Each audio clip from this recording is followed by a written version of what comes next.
I have a question for you. What do you know about the Aboriginal history of your hometown? What you don't know might surprise you. The following is a short project created to illustrate the habitation history of my hometown. I was born in Kingston, Ontario, Canada, located where the Cataraqui River meets the St. Lawrence in southeastern Ontario.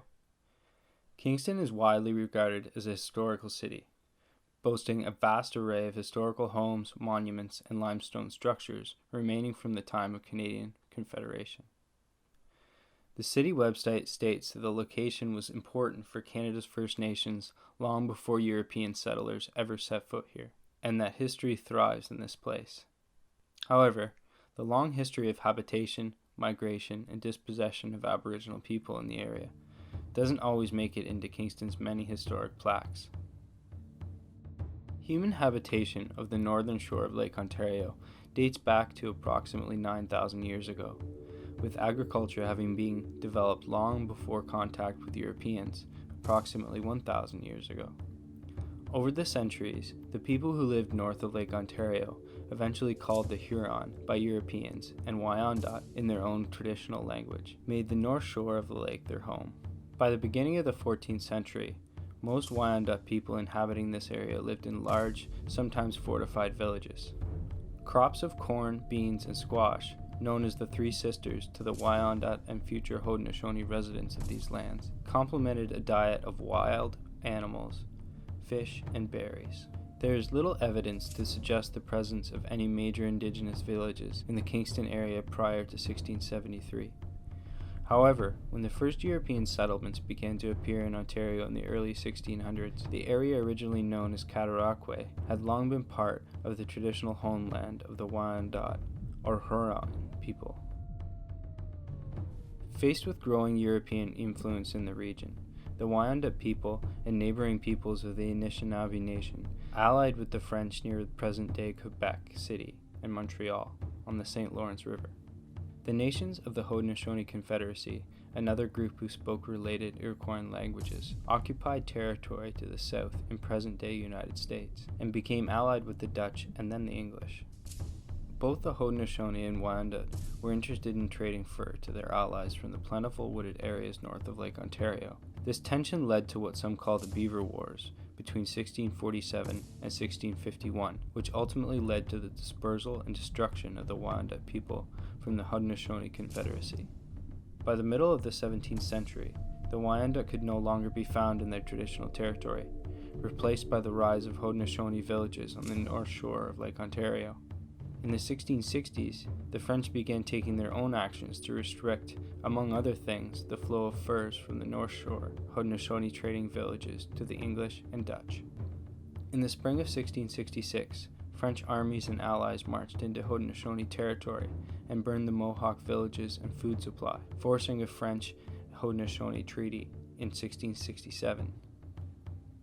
7 years later, in July 1673, the French arrived at the mouth of the Cataraqui River to meet with leaders of the Haudenosaunee Confederacy to encourage them to trade with the French. While the groups met and exchanged gifts, French forces hastily constructed a wooden structure. In this spirit, Fort Frontenac was founded, a corner of which, after spanning 3 centuries, is still visible today in present-day Kingston. The fort was the center of growing tensions between the French and Iroquois in the following years. By the late 1680s, religious, commercial, and political concerns made war inevitable.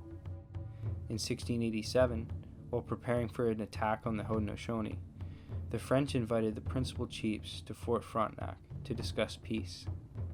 When they arrived, however, the French kidnapped the visiting chiefs and forced them to work as slaves on the French warships.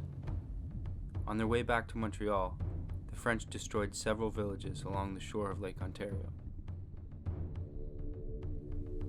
Throughout the next year, the Haudenosaunee people retaliated against the French by attacking French settlements.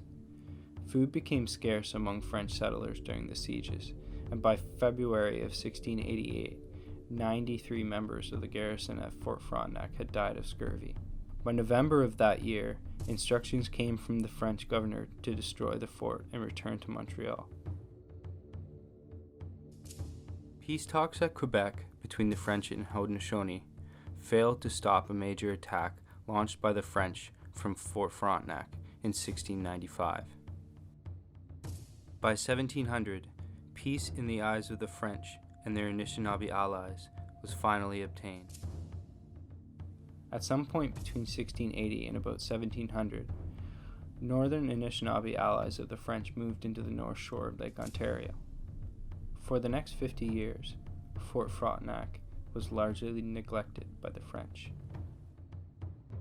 Economic and political rivalry between France and Britain erupted into a series of conflicts between 1688 and 1763, centered around territorial claims, the fur trade, and fishing rights. Fort Frontenac was part of a line of posts that defended and supplied the frontier of New France. On August 25, 1758, a British force landed about a kilometer from Fort Frontenac, and after a day and night of continuous artillery fire, the French were forced to surrender. This effectively ended the French occupation of the Kingston area, and France surrendered to Britain in 1763. By 1783, a large English military force arrived at Cataraqui and partially rebuilt Fort Frontenac in preparation for the arrival of Loyalist settlers. In October 1783, an elderly chief of the Anishinaabe, Mississauga, signed the notorious Gunshot or Crawford Purchase. To the English, the agreement was a purchase or surrender of land as far as the sound of a gunshot carried. The Anishinaabe, however, had no concept of absolute ownership. They thought that they were negotiating the use of land only on condition of good behavior and in a spirit of equality. However, the region's new residents, partly due to this deep incompatibility of cultures, not only broke the spirit of that agreement, but reduced the area's hunting ground to log and ash, clearing 86.5 acres for agriculture in the first year of settlement. A land survey of 1780's Kingston mentions a vast ecological area with 2 or 3 foot wide trees and a plethora of wild game. With the establishment of European settlement, all of this disappeared.